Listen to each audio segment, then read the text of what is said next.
कोकणच्या नव्या कोऱ्या एपिसोडमध्ये मी विनय घाडिगावकर आपले खूप खूप स्वागत करतो। तर मित्रांनो, आता आपण आलो आहोत श्री भगवती देवीच्या मंदिरात मुणगे गावातील। इथे येण्याचं कारण म्हणजे इथला जो शिमगोत्सव आहे तो तुम्हाला दाखवायचा होता। शिमग्यानिमित्त इथे काय काय कार्यक्रम असतात ते तुम्हाला दाखवायचे होते म्हणून ॲक्च्युली आमचा प्लॅन वेगळा होता। आज आम्ही जाणार होतो दुसऱ्या गावी तुम्हाला सगळं दाखवायला, पण सकाळच्या सर्व धावपळीमुळे ते शक्य झालं नाही। खूप झोप येत होती म्हणून हा जवळचाच प्लॅन आम्ही केला।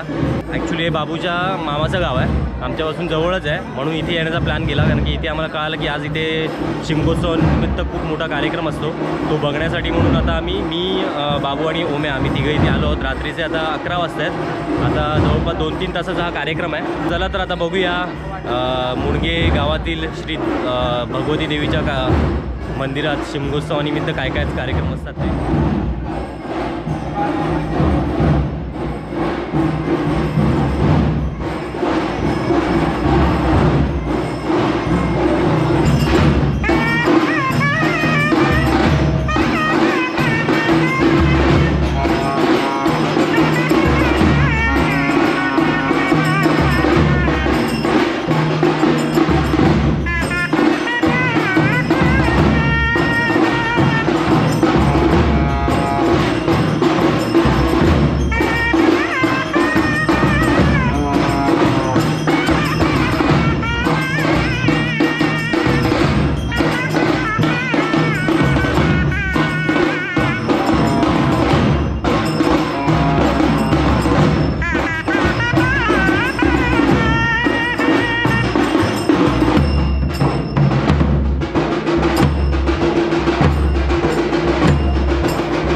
पाहिलं जेणेकरून माझ्या मनाला समाधान झालं. पण आलो का आणि कशासाठी एक क्षणभर मी विसरून गेलो. देवेंद्र महाराज, मी तुमच्या चरणी नतमस्तक होतोय. विजयी भाऊ, असा मंगलमय आशीर्वाद आहे. आपण को देवेंद्र महाराज ऐका, मी हट्ट नाही करत राज्यकर्ता आहे. दंडभेद हे न्यायनीतीचे धाडे मी गिरवले आहे. तुम्ही सांगून त्याला सांगून ऐकत नसाल तर की कायदा पुढील विचार करावा लागेल, लक्षात ठेवा. तुमच्या हट्टाला उत्तर देण्याची हिंमत माझ्यात आहे. कारण लाख प्रजाजनांच्या हितासाठी आणि माझी इच्छा पूर्ण करण्यासाठी या देव दरबारात तुमचा प्रतिस्पर्धी म्हणून उभा आहे, लक्षात ठेवा.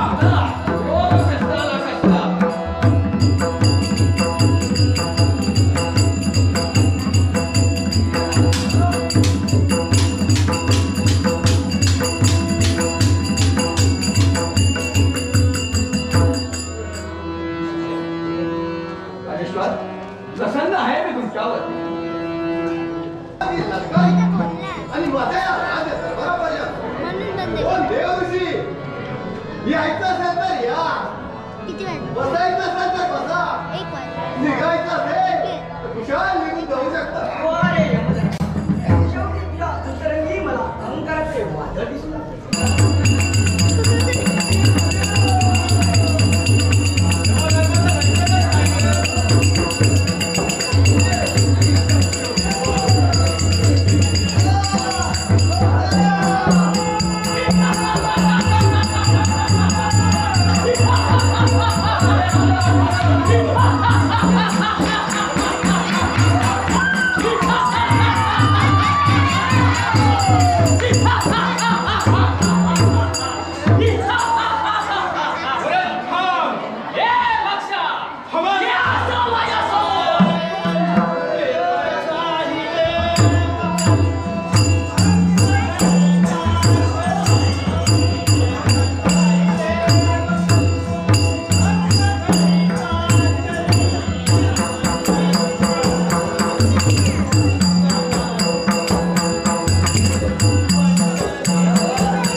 मी आधी पण तुम्हाला सांगितलं की शिमग्यात गावोगावी प्रत्येक गावी वेगवेगळ्या प्रकारचे कार्यक्रम होतात. तसाच हा मुंगे गावात शिमगोत्सवानिमित्तचा जो कार्यक्रम होता तो आमच्यासाठी वेगळा होता.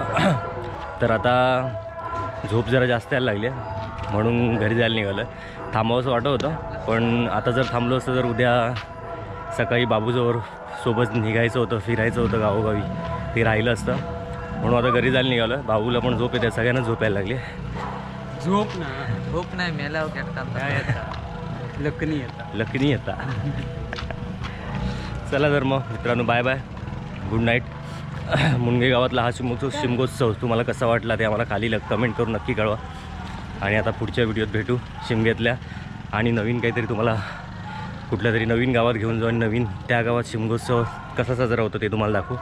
चला तर तोपर्यंत बाय बाय.